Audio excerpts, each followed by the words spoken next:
Hi, everyone. I'm Shelly, and you're watching There's No Place Like Home. I'm really excited to have with me today Zach Davis, and we are going to be discussing the short season. So, hi, Zach. So nice to have you here with me. Hey, Shelly, thanks for having me on. I appreciate it. Looking forward I to our topic today. Yes, and this is. I talked to you a little bit beforehand, and we were saying that this is a really popular topic, especially in the Christian truther community, and it is definitely on the rise, and there are a lot of very strong feelings about it. And so I just wanted to have somebody on here who would be able to concisely just explain the little season. And so I'm looking forward to what you have to share with us today.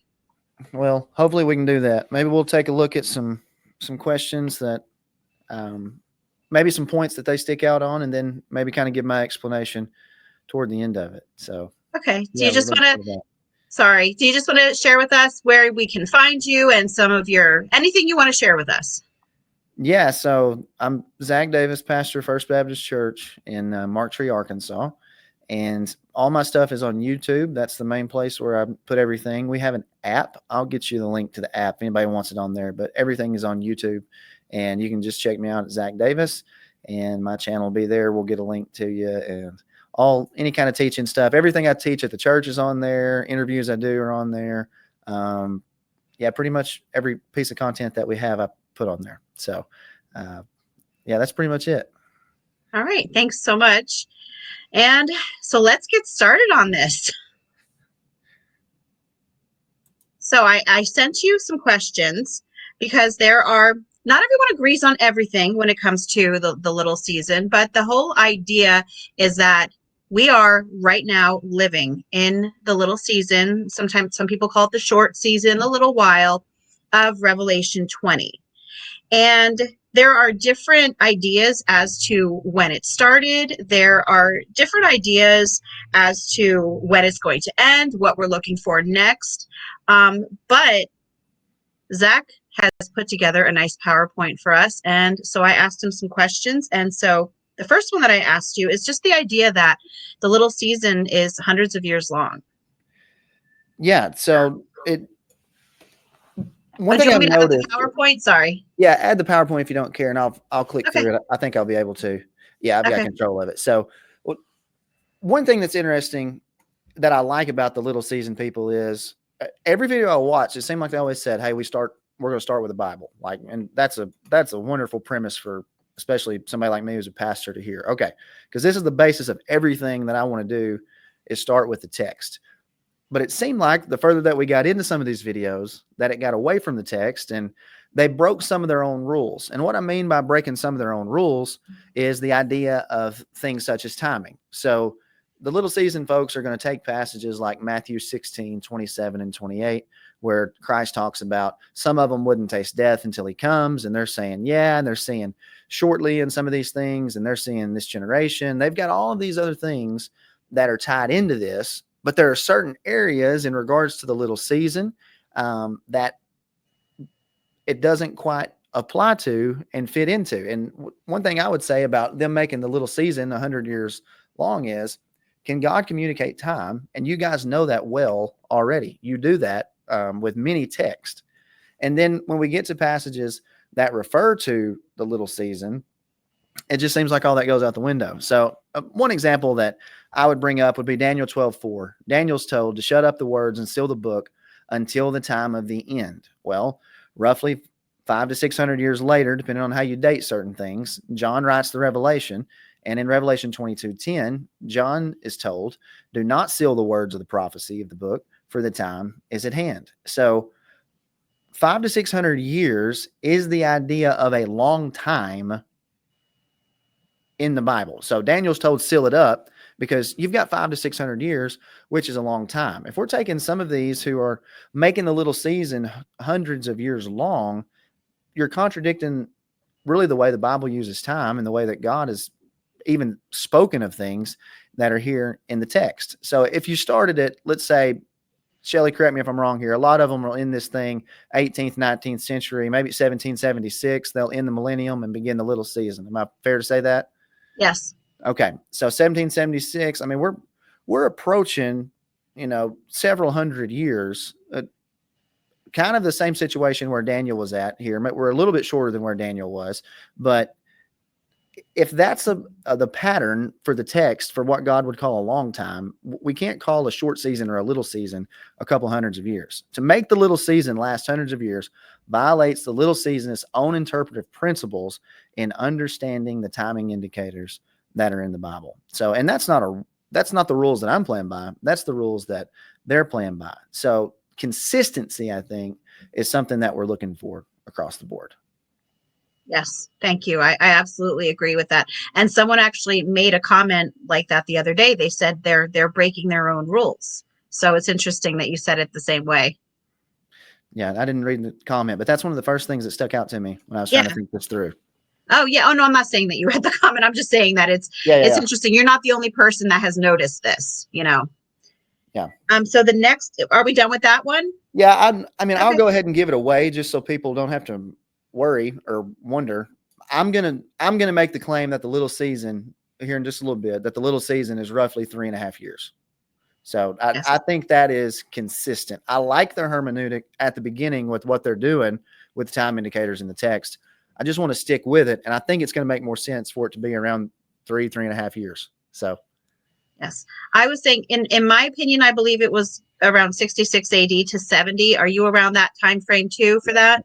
That's where I'd place it. It's going to coincide with the Great Tribulation. Yes. So in your opinion, I'm just throwing this question in there. Do you think that the Great Tribulation is the little season? I was thinking that through, and I almost put that in the PowerPoint, but I probably need some more time to put with it. All right, here's the thing. You can't separate the Great Tribulation from the final coming. Okay, there's what we call the second coming of Christ. Okay, now I'm aware that the little seasonists would say, okay, you've got a coming at 80, 70 that begins the millennium. Then you've got the end of the millennium. The little season lasts a couple hundred years. We're waiting on another coming. Am I right in that whole framework? Yes. You can't separate the Great Tribulation from the final coming. That's a hermeneutical issue. You can't do it anywhere in the text. And I'll get a little bit more to that. So even if I wouldn't say that the little season is the Great Tribulation, though I think it's certainly possible and going to coincide and overlap, you can't separate them, especially by 2,000 years. It's not going to be able to. It's not going to happen. You cannot exegetically do it. Yes, I'm in agreement with you there. Thank you. I appreciate that. Well, we're in good company then. So another question that I had asked you, if you need to go back, just let me know. Okay.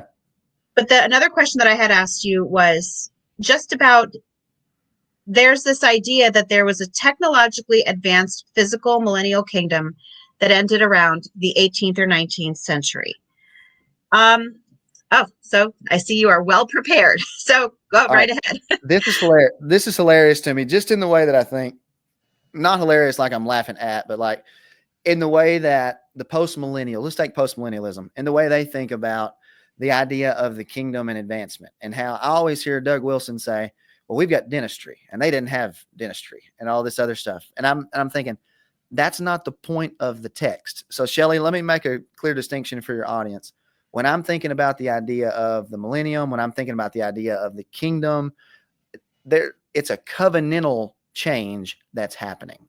And in my opinion, it's not about all of these physical things that are happening. Now, certainly physical in the sense we don't go to the temple and all this other stuff. We don't kill sacrifices, but it's not about all of these modern advancements. So on a practical level, I would say, okay, what about internet? That's happened, after they would have been millennium. Motorized vehicles, the combustion engine, airplane.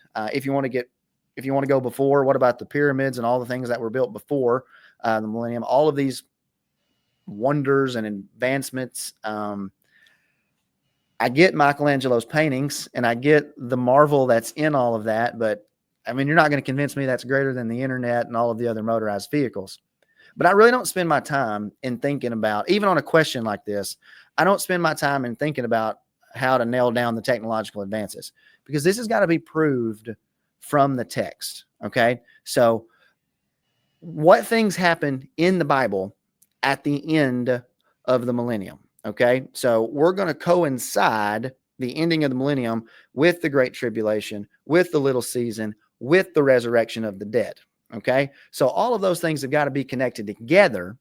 And if I can prove that all of those things occurred in AD 70 at the end of the age, at the end of the Old Covenant age, then this is a conversation that really becomes null and void. And I mean that in the nicest way, not to disparage it for people who are asking this question and trying to make this point. Because I'm listening to people make this point and they're like, man, Daniel chapter 12, verse 1, and, you know, Michael the Archangel, this is Michelangelo and these great paintings and how they do this. And like, that's not the point at all of the text. It's the point of the millennium, the point of this period that we're discussing was about the Messiah establishing his kingdom. And it's not about any of these physical things. I'll hear people say a lot, Shelley, about Daniel 12 when he says that knowledge would increase. And they're like, yeah, we're so much smarter today and we've got all this certain knowledge. And I'm like, no. Read 1 Peter 1. He's telling you the knowledge is about the knowledge of the salvific plan that was unfolding during what I take to be the millennium in the first century. And all of that, again, has to do with covenantal, salvific, redemptive work, not physical, practical stuff like this. Yes. So then I think it goes without saying then that you do not believe the 1,000 years is literal either.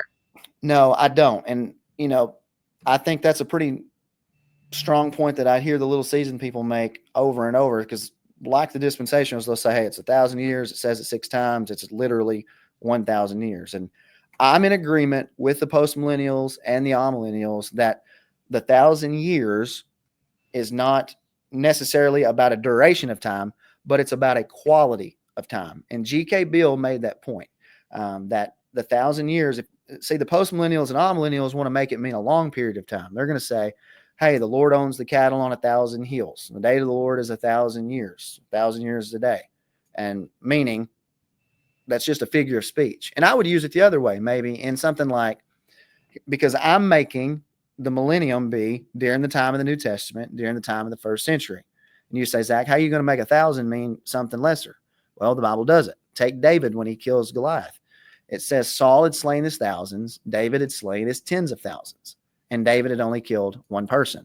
But it was one very important person, tens of thousands. And that's why that's the reference. So the Bible's using that number. It's kind of like Bob Cruikshank says, it's kind of like if you watch a Marvel movie and they use green screen. They're using all of this stuff, all of these special effects, and that's kind of way some of the numbers and some of the wording that takes place in the text is used. And I think 1,000 is one of those. So no, I 100% do not think that the 1,000 is a literal 1,000. Okay. Thank you for clarifying that. Did you have anything else for this, or? No, and I don't.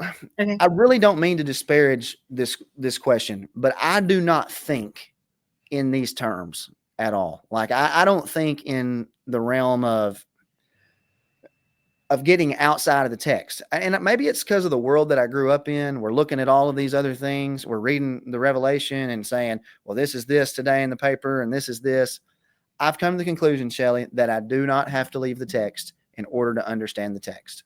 If I want to understand the little season, if I want to understand the millennium, if I want to understand eschatology or any doctrine in the Bible, Scripture is going to interpret Scripture. I do not have to leave it. Even a lot of my preterist friends they'll quote Josephus or they'll quote all these other guys. And I'm not saying there's not some validity to it. I'm not saying that, there's not some spiritual stuff that didn't happen in some of these time periods that they want to talk about. But I don't think it's the point of the text. And I don't feel the need to leave the text, because nobody can ever say, well, you're coming up with something that, you really can't be traced. And that's what I think this is. I think these arguments are arguments that can't be traced and can't be tracked. I think it's grabbing something from history and trying to put it in the Bible. And if I can show text to text to text, Old and New Testament, then all of that is irrelevant. Yes, thank you. So obviously then you don't believe that we're living in the little season now. So I know that a lot of people will ask, because they ask me all the time, so where are we, and what do you think is our purpose now if we're not living in the little season now? I think you're in the new heavens and new earth. And if people are hearing that, they're saying, well, that's the craziest thing I've ever heard. And I probably would have said the same thing about 5 years ago. But when you understand the Bible in covenantal terms, then you can read 2 Peter 3 and read where the heavens and the earth were going to melt with fervent heat. And you can take the word that's elements there, that's stoicheia, and you can go trace it to Galatians and go trace it to Hebrews 5 and see how every time that word is used, it refers to the things revolving around the old covenant temple, and that the heavens and the earth that were passing away were the old covenant system, and that what would remain, Matthew 24:35, were Jesus' words and the new covenant. So what we have going on in this millennium period is a transition from old covenant to new covenant. And this is why you can go back to Isaiah 1, Isaiah 65, Isaiah, um, really, there's a lot of things from Isaiah 60 on towards 66, but Deuteronomy 32, where Israel over and over is called the heavens and the earth.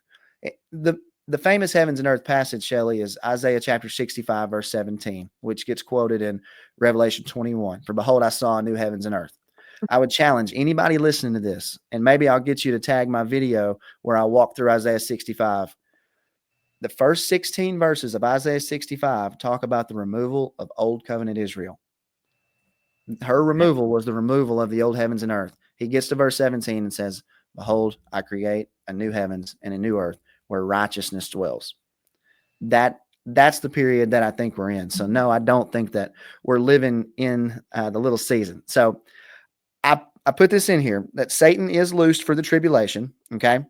Mm-hmm. Again, I'm not going to say that they're 100% whatever, but Satan is certainly loosed during the time of the tribulation. And I think something that's important to see, that we're not living in the little season now, is that Revelation chapter 12 and that Revelation chapter 20 are parallel in several ways. So some people will read the book of Revelation and just make it flow one shot straight through in progressive timing. I think it repeats itself. I think it's cyclical. I think 12 and 20 are describing the same events in different ways. And if I can take just a few minutes and kind of show how I think really that 12 is teaching we're not living in the little season now, that it was something that happened in our past, this will be kind of the beginning launch point of some of our text. Okay. He took hold of the dragon, the serpent of old, who is the devil and Satan, and bound him for 1,000 years. He threw him into the abyss and shut it and sealed over him, so that he would not deceive the nations any longer until the 1,000 years were completed. After these things, he must be released for a short time. So we've got the binding of Satan, we've got the throwing down of Satan, and then the prediction of a short time. Some translations, like you said earlier, I will say a little while. I think it's the King James Version that actually says short season. I think that's the only one, at least the ones on Bible Hub that I read through. Yeah. Okay. So Revelation 12, which we have a woman, she gives birth to a child. This child is Jesus. He's called up to his throne earlier in the text. And then a war breaks out in heaven, and Satan gets thrown down. Rejoice, O heavens, and you who dwell in them. Woe to the inhabitants of the earth and the sea. The devil has come down to you having great wrath, because he knows he has a short time. Okay, so your short time in 12 is what is happening after the millennium. Let's grant that, Shelley. Okay, you with me? Your short time in 12 is occurring after the millennium. 20 predicted it would happen. 12 showing where it happens afterwards. Now watch what happens next. Now when the dragon saw that he had been cast to the earth, he persecuted the woman who gave birth to the male child. Okay, and Old Covenant Israel. I'm going to make some strong connections to Satan and Old Covenant Israel in the New Testament here in just a little bit. Old Covenant Israel persecuted the church who gave birth to the child, who is Christ. The woman was given 2 wings of a great eagle. So the church, she's given protection, that she might fly into the wilderness to her place where she is nourished. Watch this, Shelley. For a time, times, and a what? Half a time. Now, what's that a reference to, Shelley? If anybody's reading this, the time times half a time is 3.5 years. Okay. This is a reference to the Great Tribulation. Now, there are numerous little seasonists who have posited that the Great Tribulation occurred in the 1st century. I've heard Several put it in our future, okay? Or several put it in sometime in the 1600s, 1700s, 1800s, that range. But there are, to my understanding, little seasonists, and maybe a majority of them, that place the Great Tribulation in the first century. Is that right? Yes, at least the ones that I have heard of, and when I Okay. was following it, that's what I heard the most. Yeah, and you guys listen to this. We're not trying to mischaracterize anybody, and No. we understand 100% that there are people in all kind of camps that believe different things. So just because you say you're a little seasonist, you don't all believe the same stuff. Not our intent to make that mean something it doesn't. But this is no doubt a reference to the church being protected during the time of the Great Tribulation here, okay? This times and half a time. And this Great Tribulation is occurring after the release of Satan, okay? Satan has been released, not bound, then released, then the Great Tribulation. So if I take that back over to Revelation chapter 20, well, what I have is something that's perfectly conceivable here. So I'm coinciding the Great Tribulation and the short season of Satan. They're occurring, at least here, in some form of an overlap at the same time. I can't have the Great Tribulation in AD 66 to 70, if you're a little seasonist taking that view, and then have the release of Satan occurring in the 1700s. It's not going to work. You've got an extreme contradiction here. And Revelation 12 and 20's comparisons, I think, prove that we do not live in the little season now, that it has to mean that the little season was something that occurred during the first century. And if I'm right about some of the connections that I'm going to make to Satan and Old Covenant Israel here in just a minute, then it certainly can't be any time past AD 70. The little season has to be something that already occurred in mine and your past. That makes so much sense. That's why I brought you on here. You're really good at this. We'll expand that more here in Okay. just a little bit. So I kind of got that laid out. I think your next question was about the rest of the dead. This was one of the funniest ones. I think I said that already, but this was funny. Like I read this and I was like, we got some. Are they teaching reincarnation in this, Shelley? Or am I wrong? Or what? How do you understand it? Yeah, some people have the mindset that it is reincarnation. Other people have it that it is just that their physical bodies are raised up and reconstituted, and that they're being given another chance because they did not have the chance to accept Christ before they passed away. And there are some who believe that we are their descendants. Now, there are some who have said that they think that we are the rest of the dead. And I'm like, no, I remember giving birth to my children. So I know at the very least that they are not the rest of the dead. But yeah, that's their thoughts, that we are their descendants now. So I'm going to give you my thoughts on the rest of the dead and why I think the rest of the dead that are in reference in the text have already were raised at a specific time. Okay. It's my contingency that the rest of the dead are those who are in Hades, who would rise to their inheritance at the end of the age in AD 70. Okay. So there are several passages that refer to the idea of the rest of the dead. Now, I grew up thinking that they came out of Hades at Jesus' ascension or at Jesus' resurrection. That, for some reason, that's what I was always taught. But the more I read the text, I got to realizing Abraham, Isaac, Jacob, all of those guys are still in Hades during the time of the writing of the New Testament. The book of Hebrews passes this out for us. For those who say such things declare plainly they seek a homeland. And truly, if they had called to mind the country from which they had come out, they would have had opportunity to return. But now they desire, okay, and notice the tense here, they, and it's just listed, all these saints, specifically Abraham and those guys, they desire a better, that is a heavenly country. Therefore, God is not ashamed to be called their God, for he has prepared a city for them. Okay, they're going to go out of Hades, inherit New Jerusalem. That's going to be a picture here. Watch what verse 39 says, though, Shelley. All these, having obtained a good testimony through faith, did not receive the promise. They didn't yet have the promise of eternal life. It wasn't, they had the promise, but they hadn't received the fullness of it yet. Nobody had during the time of the writing of Hebrews. And if you guys are listening to this, I'm fixing to say some stuff you've never heard in your life. But the salvation story, the fullness of salvation, was connected to Christ Jesus fulfilling all of the old covenant.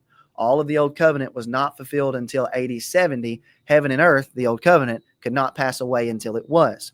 Once it was fulfilled, the fullness of perfection, the fullness of the long-awaited promises were given to the living saints at that time and to the dead saints who were in Hades or Sheol. So watch this next part. God, having provided something better for us, that they, the dead saints, i.e., the rest of the dead in Revelation 25, the dead should not be made perfect apart from us. Okay, let's sit on that just for a second, because that's such an interesting thought. We've got the dead saints and the living saints. They're going to be made perfect at the same time. And Shelley, again, when I'm saying this, I'm not talking about physical stuff. I'm talking about spiritual, covenantal. Okay, there was a covenantal change that was taking place. Romans 8, they were being conformed. Those who were believing were being conformed to the image of God. They were being, it's really the doctrine of sanctification. But I think sanctification is not practical. You know how people say that, like you and I we're being sanctified, we're getting better and better practically. I don't have any doubt that should be the case for a Christian, that he should walk with God, that, our life should model his. I'm not saying that at all. But when we read about the doctrine of sanctification, like in Romans 8, there is a positional covenantal change that is taking place. They could see him in a mirror dimly, 1 Corinthians 13. But then they would see him face to face when the perfect would come. Those are covenantal changes that are happening as the law is being fulfilled. Once it occurs, once Jesus fulfills all of the law, the old covenant temple system goes away, the rest of the dead rise, and the living are made perfect at that time. Let me give you some thoughts on it. It's harvest imagery, and Jesus played on it. Do not say there are still 4 months and then comes the harvest. Behold, I say to you, lift up your eyes and look at the fields, for they are already white for the harvest. And he who reaps receives wages and gathers fruit for eternal life, that both he who sows and he who reaps may rejoice together. Well, the rest of the writers of the New Testament pick up on this harvest imagery, and they play on it. Harvest imagery and resurrection imagery are connected 100% in the Bible. The book of Ruth is huge on this. I'm going to speak on that at Virginia David's conference in April. Watch what James says. Of his own will, he brought us forth by the word of the truth, that we might be a kind of first fruits of his creatures. All right. So if they're the first fruits, there's going to be a fullness of the harvest. Well, Israel practiced this every year. You bring in the first fruits, you bring them in at Pentecost. All of this stuff goes on. We say, Lord, we're going to give you the first of it all. And then we're going to say, we're going to trust you that the rest of it's going to come. And the rest of it is going to be the fullness of the harvest, i.e. the rest of the dead, 80, 70. So they get the Spirit. They're born again. They're the first fruits. The Spirit was a down payment or a guarantee that the rest of the harvest would come. So you get to 1 Corinthians 15 and you read about the resurrection, and you get a weird verse like this one. And the Reformation Study Bible says on this verse that a lot of thoughts have been given. None are likely. None are helpful. I'm like, maybe we can help some. Paul said, otherwise, what will they do who are baptized for the dead if the dead do not rise at all? Why then are they baptized for the dead? So number one here, when I read baptized, I'm not thinking water baptism. I'm reading Spirit baptism. Okay. The Spirit was the down payment and the guarantee. They were baptized into Christ spiritually. They believe Christ. They receive the Spirit. They're baptized for the dead. Some translations will hint at on behalf of the dead, meaning the first fruits were the guarantee that the rest of the harvest would rise, those who were in Hades. The concern for those who were in the Corinthian church was that they were saying the dead ones, the dead in Hades, the believers, do not rise. And it was upsetting the faith of some people. Paul was assuring them, no, friends, if you've been born of the Spirit, if you're the first fruits, then the rest of the dead, the rest of the harvest will come in. The dead will rise, and they would rise at the end of the age. This is why Paul says, behold, I tell you a mystery, we shall not all sleep. And that's second person plural. He's talking to the people he's living alive with. We shall all be changed.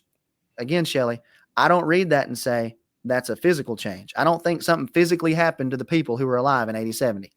In a moment, in the twinkling of an eye, at the last trumpet, for the trumpet will sound, and the dead will be raised incorruptible, and we shall be changed. Okay? So when I'm reading that, the dead, the rest of the dead, will rise at the last trumpet.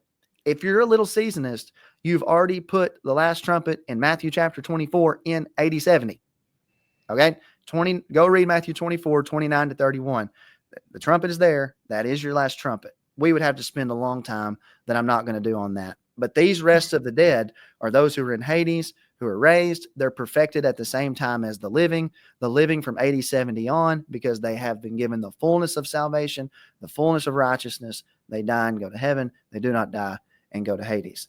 The rest of the dead come out of the grave at the last trumpet, Revelation 10, Revelation 11. I did a whole sermon on why the last trumpet is connected to the resurrection last year at Virginia and Berean. I'll get that to you. Maybe you can post that. Yes. If you guys are Yes. interested in more in that. I can't spend an hour on that today, guys. So, and connecting it back to Revelation 20 and why we don't think the rest of the dead or anybody that is alive today or 1800s, why I don't think that.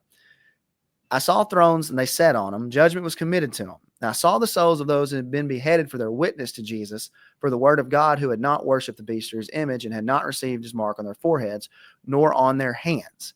They lived and reigned with Christ for 1,000 years. I would take you to passages like Ephesians 2.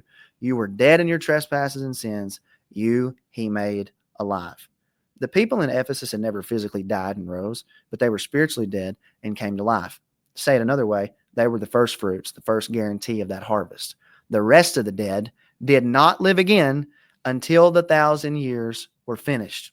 I'm going to knock your socks off. We get to Daniel chapter 12 here in just a little bit, okay? With that right there, the rest of the dead, because this was predicted to happen at the time of the Great Tribulation, at the ending of the Old Covenant in Daniel chapter 12. Daniel was promised, and I'll just spoil it. Daniel 12, I think it's verse 13.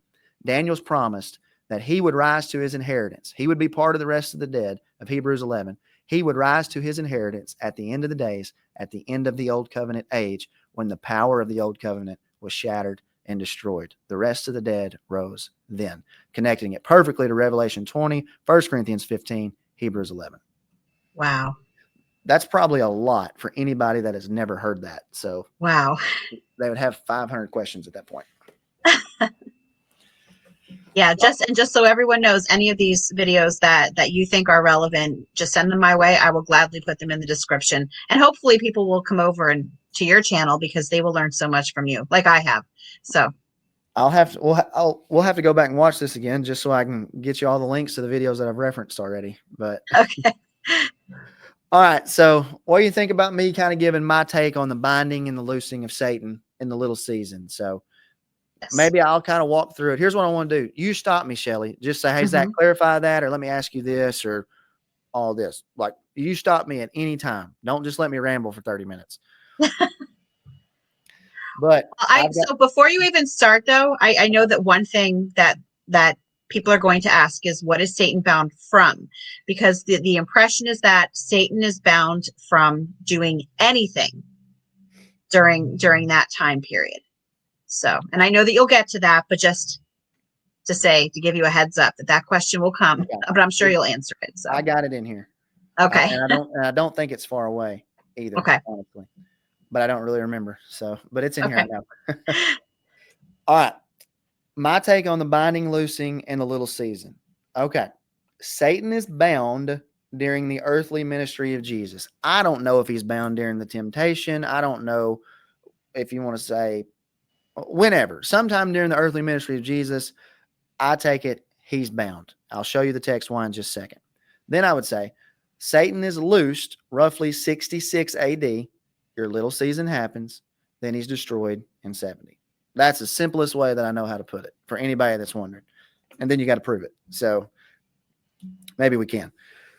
I need to make a note here before we get going that Satan coincides with Israel in the New Testament. There are people that think Satan was never a spiritual entity. And for some of you, especially little seasonist folks listening to that, you think, well, that's insanity. I thought that too.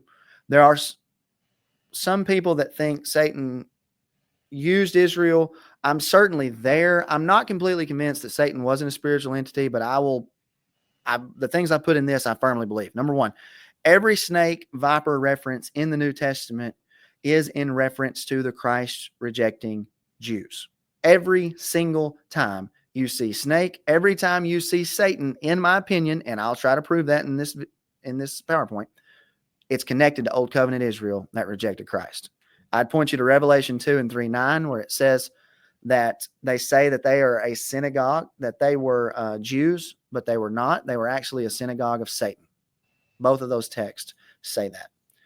John the Baptist said, "Who warned you to flee from the wrath to come, you brood of vipers?" Whenever the religious leaders came out to his baptism, Jesus called them brood of vipers in Matthew, I think it's 12, Matthew 11, over and over. Again, in Matthew 15 or 16, he calls them a brood of vipers. Anytime there's a snake reference, a Satan connection, I am of the opinion that every single one of them in the New Testament refer and connect back to Old Covenant Israel. And I'll show you a few of those in a second. All right. So let me start with Satan's binding. And if we can understand, I think, Shelley, the binding, then it'll help us understand your question as to why he was bound and what he could and couldn't do. Okay? So, spoiler alert up front. When I think about the binding of Satan, I think about the effect that the ministry, the preaching of Jesus and his disciples is going to have on Judea and the known world, and how it will not be able to be stopped by Satan, and Satan will be connected to Old Covenant Israel. Here's a point we need to make. Every time that the church is persecuted in the New Testament, it is never by Rome. It is always by Israel. They are the persecutors. Galatians chapter 4, Paul says it explicitly, and I think Revelation 12 says it explicitly. Here we go. If a kingdom is divided against itself, that kingdom can't stand. If a house is divided against itself, that house cannot stand. And let's emphasize house here, okay? Because house is a big deal in especially Matthew and Mark. They both talk about a house being built on firm footing or a house that's built on the sand that gets destroyed, okay? If Satan is risen up against himself and is divided, he cannot stand, but has an end. No one can enter a strong man's house and plunder his goods. And notice how he's called the strong man here. That's really important when we get to Daniel 12. No one can enter a strong man's house and plunder his goods unless he first binds the strong man. Then he will plunder his house. Okay? So here's my contingency. Jesus is going to bind the strong man's house. He's going to bind the house of Old Covenant Israel. He's going to bind that house by nullifying the strength and the power that they had. And the strength and the power that the Old Covenant house of Israel had was the law. This is why Paul, in so many ways, Romans 8 especially, the law of the Spirit of life in Christ Jesus has set me free from the law of sin and death. Okay? That's beautiful language telling us there was power over, no power anymore in Christ. This is why it's such a big deal. So Jesus is going to bind this house, and at the end of the age, he's going to destroy this house. And this is Satan's house connected to Old Covenant Israel. We read Satan, Shelley, and a lot of times we think it's always a proper noun. Like this is a proper, well, it's not always a proper noun. I've got 3 sermons that show Old Testament text after Old Testament text, how Satan was humans over and over in the Old Testament, how Satan sometimes is people in the New Testament.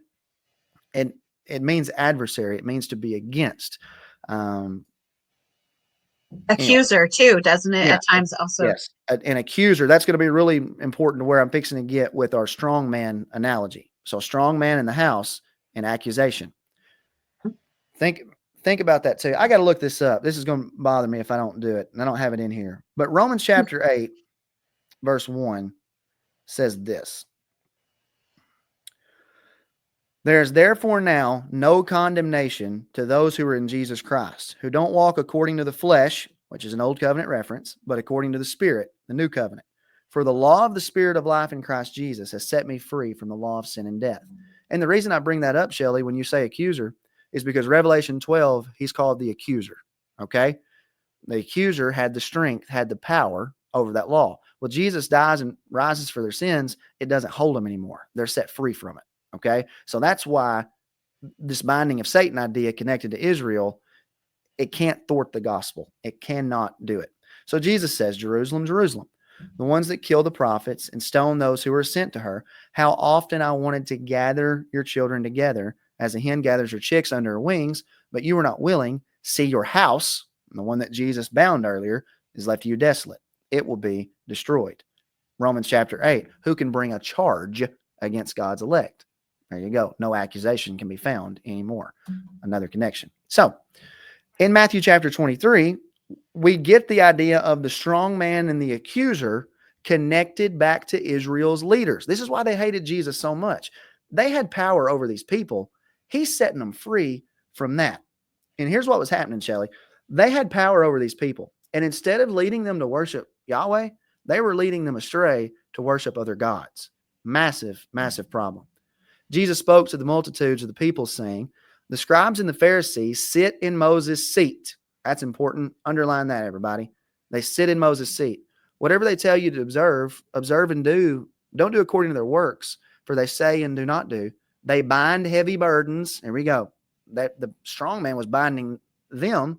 Now Jesus is going to bind him. Hard to bear. They lay on them men's shoulders. What were the strong things that they were doing? Shelley, how were they holding accusation over them? It was through the law. But if Jesus' death and resurrection sets them free from the law, he has set them free from the strong man, and his house no longer has hold. So they sit in Moses' seat. Well, what do you mean they sat in Moses' seat? Well, you go back to Exodus 18. Moses is sitting out there. He's the only judge. His father-in-law Jethro comes to him and says, Moses, you can't do this all day. Everybody's bringing all their stuff. Whatever the case was, Moses is judging it. They're sitting in Moses' seat doing the same thing. They're judging the people with the power they have, the strength they have. It's the law. The next day, Moses sat to judge the people, and the people stood around Moses from morning until evening. What do you think? You following me here? Making any sense? Yes, it's making so much sense. Okay. Thank you. So, and again, I'm not saying that Satan is not a spiritual entity. I'm not there. If I wind up there, then I won't care to say it. But this is the deal with studying the Bible, and especially when you teach and teach publicly, you just got to be open and honest about where you're at. I mean, I'm not 100% sure. I'm not 100% convinced. I'm getting that way, but there's some things I got to work out. Israel should have led the people to worship Yahweh, but instead, old Israel under the old covenant led them astray by playing the harlots with other gods. Let's give you one example. We have no king but Caesar, the chief priest says. Okay? We're going to worship him. Satan is bound so that he cannot thwart the gospel as it goes forth in the first century. The gospel was predicted that it was going to reach the whole world. And I grew up in a Baptist culture where everybody's like, we got to fulfill the Great Commission. We got to get to Zimbabwe, the gospel. We got to do all these other things. Well, when Jesus is saying that, he's talking about the nations of the known world in the first century. And this is why Paul says 6 times and uses every Greek word that Jesus uses and says it's been fulfilled. The oikomene had heard, the gay had heard, the land had heard. They had all heard. They heard. They've heard. That's the power of Christ, is that even though they were persecuting him, the strong man couldn't stop the gospel from going forth and saving those who had intended to save. So if you said, okay, he's bound so he can't deceive the nations, what's that mean? The nations were deceived because they were looking to Old Covenant Israel as a light, and she was leading them to worship other gods.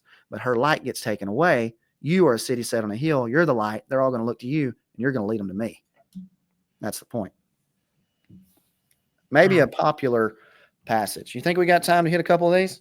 Oh, absolutely. All right. So I figure everybody's saying, well, how are you going to connect 1 Peter 5:8 to Old Covenant Israel? Be sober-minded, be watchful. Your adversary, the devil, prowls around like a roaring lion, seeking someone to devour. Resist him, firm in your faith, knowing that the same kinds of suffering are being experienced by your brotherhood throughout the whole world.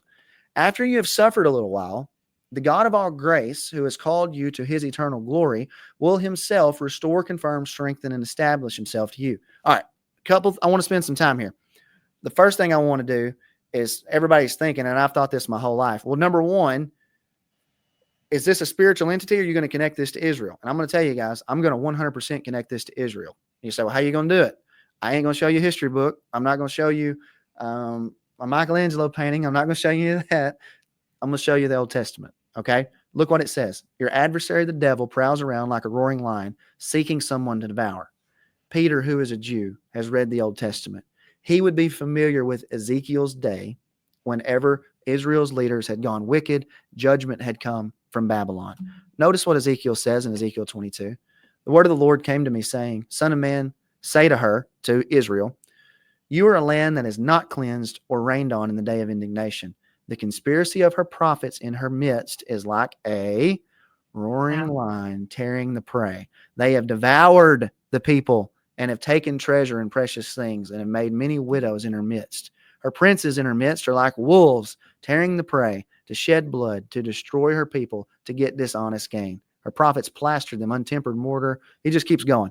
My point in all that, Shelley, is that in 1 Peter 5, when Peter is saying this, I think what's happening, you've got the Judaizers who you see in Galatians. Paul says, why are you going back to the old covenant? They're getting saved. They're coming to faith in Christ. They're persecuting them. They're going and trying to bind them and bring them back under the power of the strong man, back under the power of the law. And people like Paul and the writer of Hebrews and Peter here, they're saying, guys, resist these guys. They're wicked false prophets, just like in Ezekiel's day. Their end is coming. And oh, by the way, Shelley, note this. Look at verse 10. After all, after you've suffered a little while. Another instance. Yep. I think it's possible, depending on when Peter was written, how late Peter was written, or when you start the little season. Okay, that's why I said I don't know if it necessarily times up 100% with the Great Tribulation. I think it's possible that Peter wrote this after Satan had been released, after the idea that they just had this little while, that Satan had been released. Because think about it. You read this text, you're like, well, he's roaring a lion, they're prowling, they're speaking. It doesn't sound bound to me. And I mean, that's a fair assessment. Your amillennials and postmillennials believe Satan was bound during the ministry of Jesus on the earth.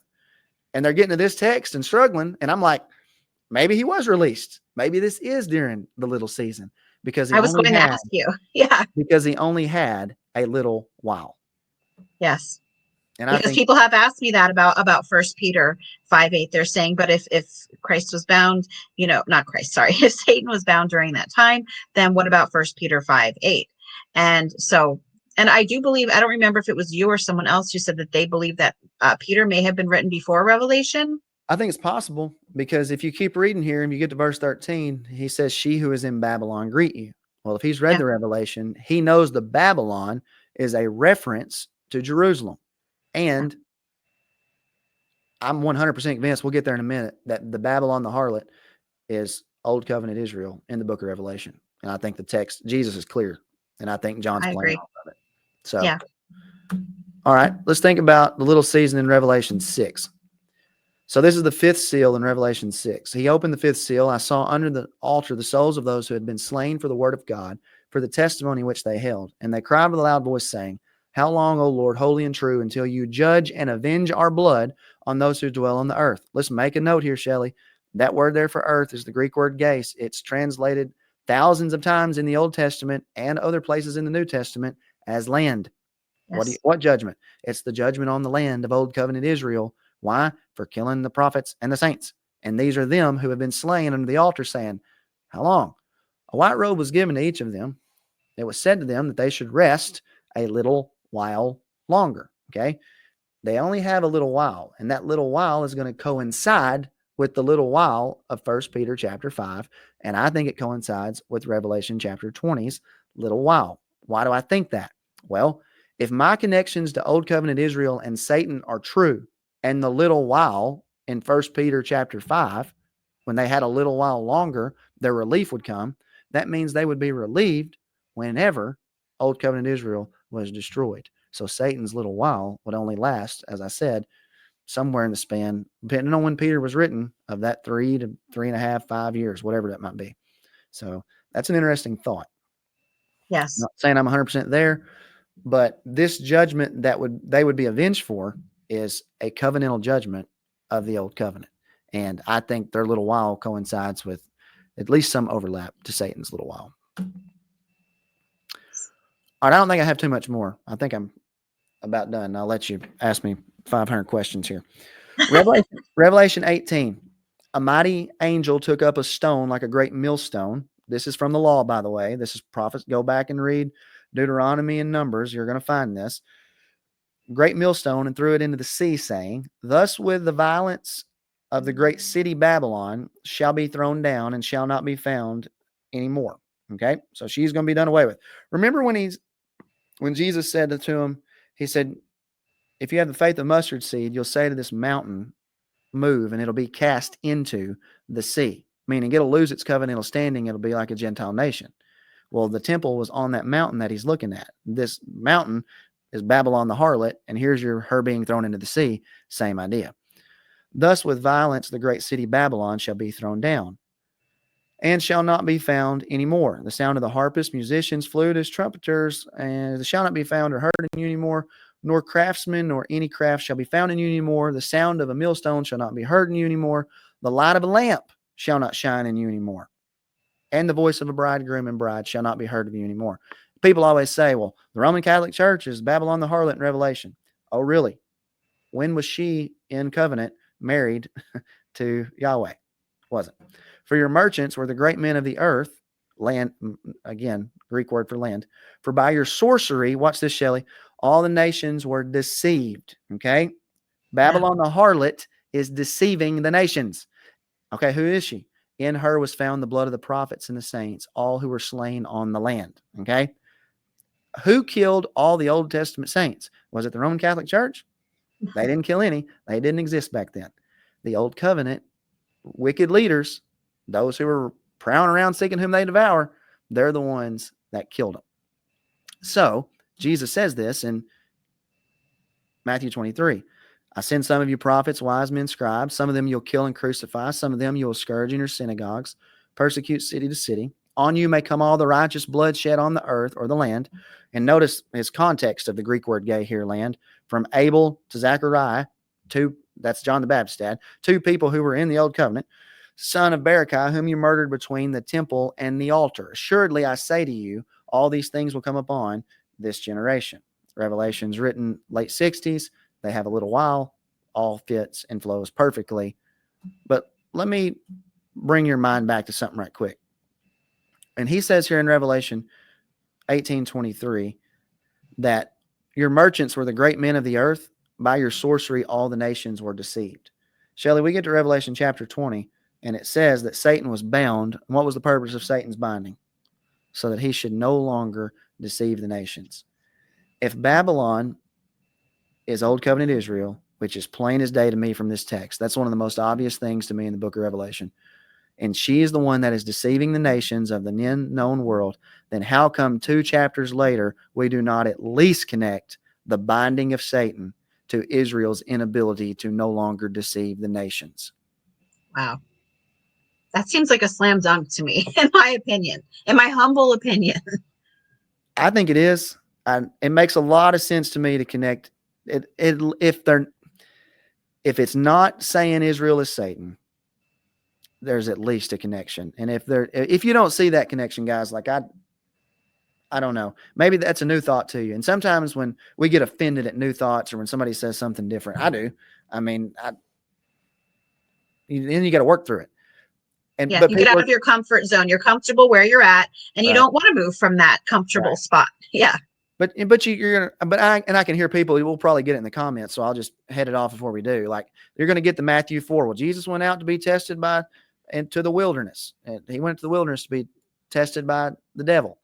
And I'm going to say, okay. And you tell me everywhere in that wilderness setting. By the way, Isaiah chapter 64, I think it's verses 10 and 11, call Israel's temple setting when it goes wicked a wilderness. And everything that happens in Matthew chapter 4, where does it all take place and revolve around? The temple in Jerusalem. People are going to say, well, John 8, they were of their father, the devil.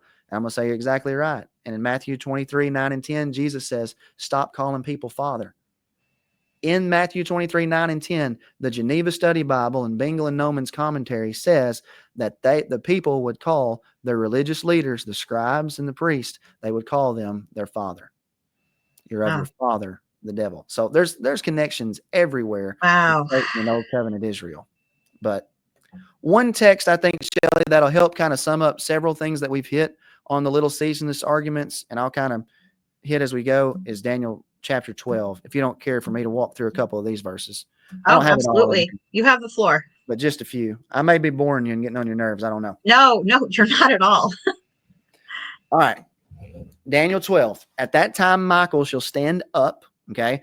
And I heard one little season this video. The guy said, hey, when Michael stands up, this is Michelangelo and his paintings at the end of the millennium. I'm like, dude, it's not at all the intent of this text. I know you mean well, but I disagree. At I that have time, to admit that even when I was in the little season camp, I had not heard that. I did recently hear someone else say that, but I had never heard that. all right. So it's Well, not everyone who it's a thinks one-off. Okay. Okay. All right. Well, ignore I said it.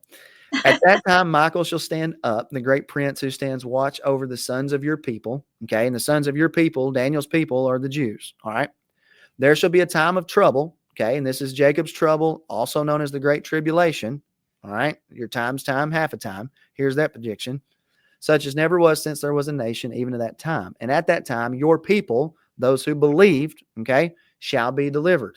And this is why Jesus in Luke 21 says, when you see Jerusalem surrounded by armies, flee the city. Okay. Everyone who is found written in the book, those who believed. Many of those who sleep in the dust of the earth shall awake, some to everlasting life, some to everlasting shame and contempt. And I would take you back to the rest of the dead argument here. Okay.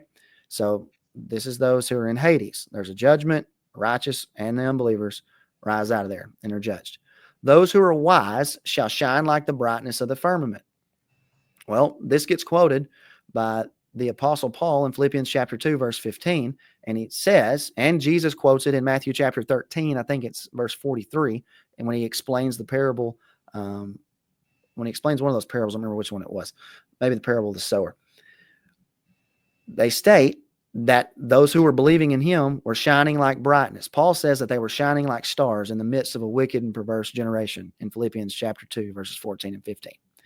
And those who turn many to righteousness like the stars forever and ever. This is all picked up as being fulfilled in the New Testament.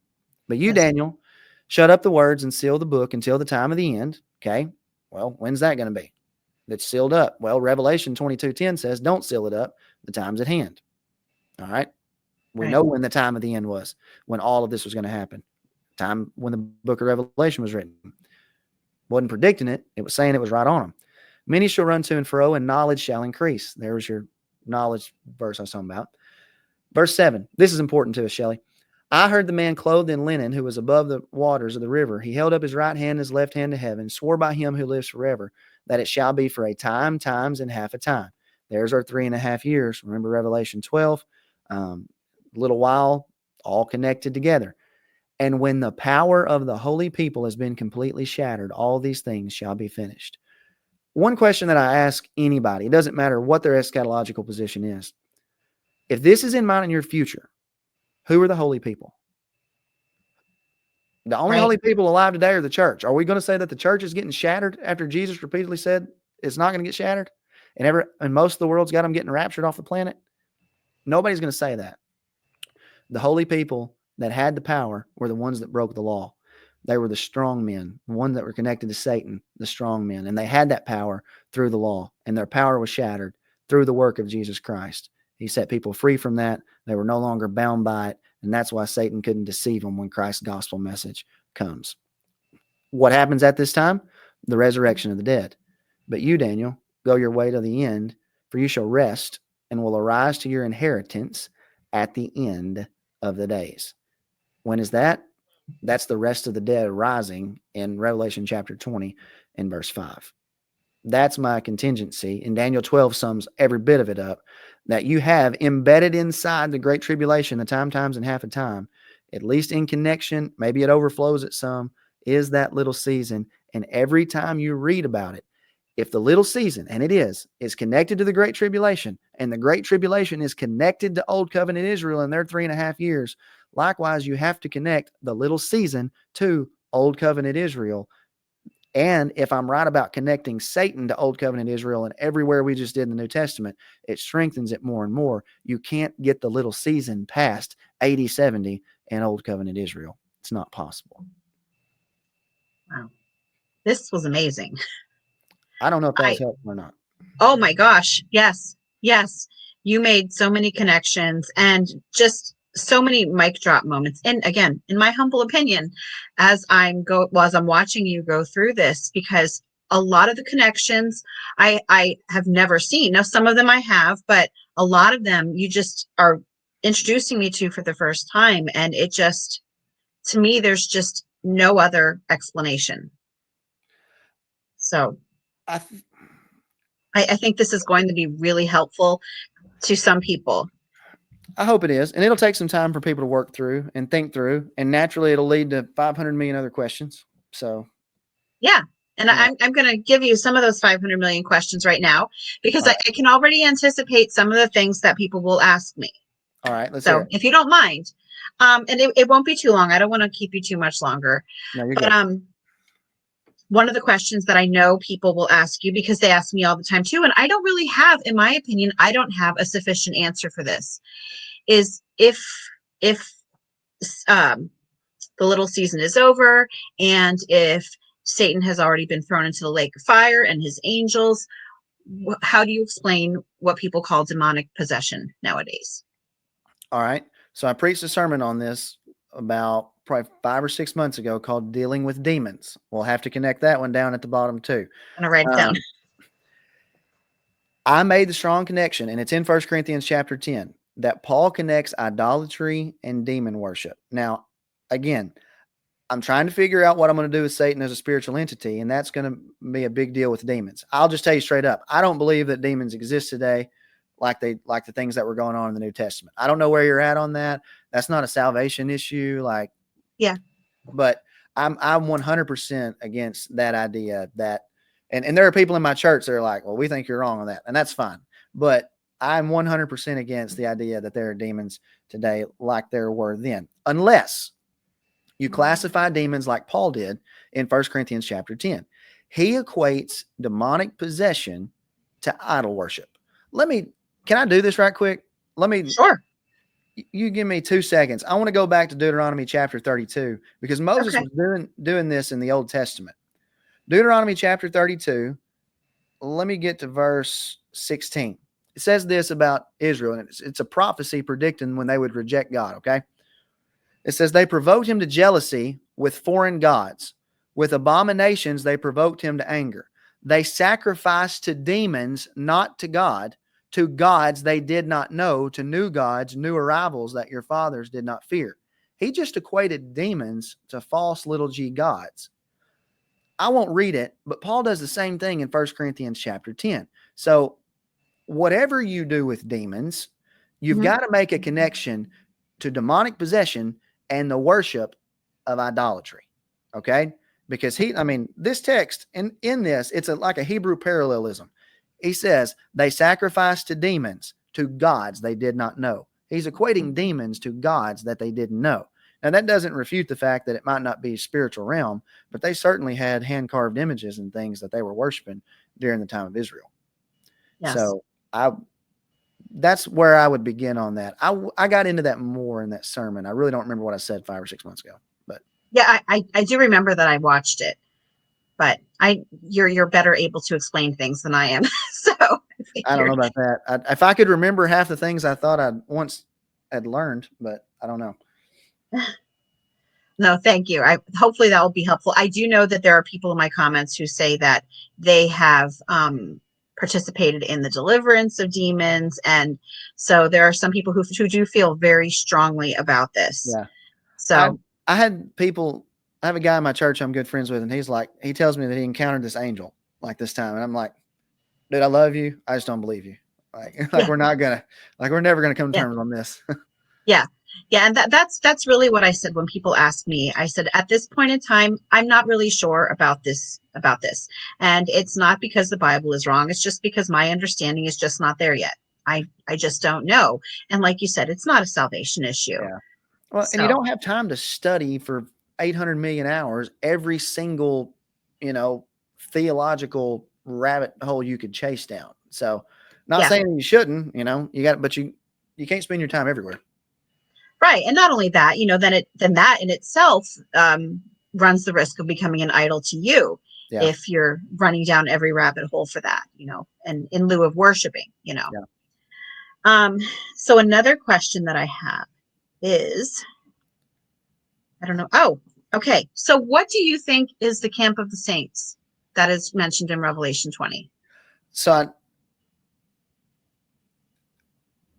it's going to depend on, okay, some of this is going to depend on who you think Satan is. And Hmm. the reason I say that, I think the typical, like most of the typical preterist people are going to say, when Satan's released, he gathers them for the war. All right. Here's another point I would make against the little seasonists. The war that's at the end of Revelation 20, everything that's in the New Testament's in the Old Testament. The only war you can come up with is the war from AD 66 to 70 on Jerusalem in the Old Covenant. So if for anybody that's putting this part in the future after the little season in mind in your future, you don't have a war to connect this to anywhere else in the text. So you got a one-off at the end of Revelation 20 if that's the deal. Some people think, and when it says camp of the saints, I'm entitled to think this is about believers. So I would probably, possibly, maybe, I go back and forth on it because I think it has to do with Jerusalem. It's being surrounded by Jerusalem. The army's being gathered and surrounding Jerusalem. Some people think it has to do with when they fled to Pella. Okay. Mm-hmm. And so the Christians see Rome coming, they flee and they get out of there. Remember in Revelation 12 when it says they fled to the wilderness and were nourished for that time. My problem with that is that occurs before the 3.5 years. Okay. So if this is occurring after that, this is going to be at the very end there.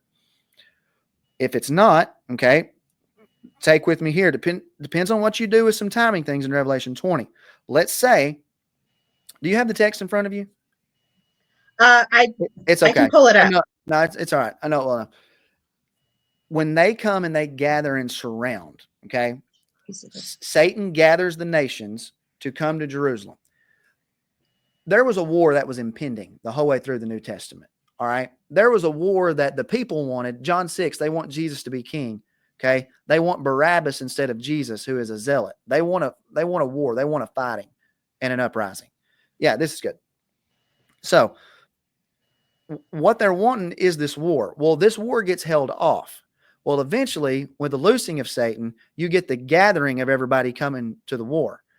A lot of people in the preterist community think that when they march across the breadth of the earth, the camp of the saints, the beloved city, you get what they think you have is the idea of the coming and the Christians fleeing beforehand. I have a hard time with it because you got this judgment that's happening here, unless he's just seeing 80, 66, and 70 all together. Mm-hmm. The reason that's confusing is the Romans come, the Christians flee. And most preterists are taking that like 80, 66. Okay.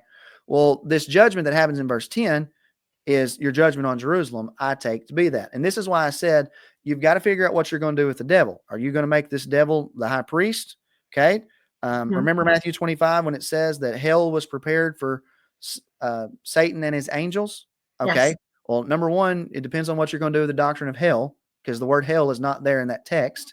Mm-hmm. What you have is the same wording used from the Old Testament to refer to the judgment from Babylon on Jerusalem. Okay.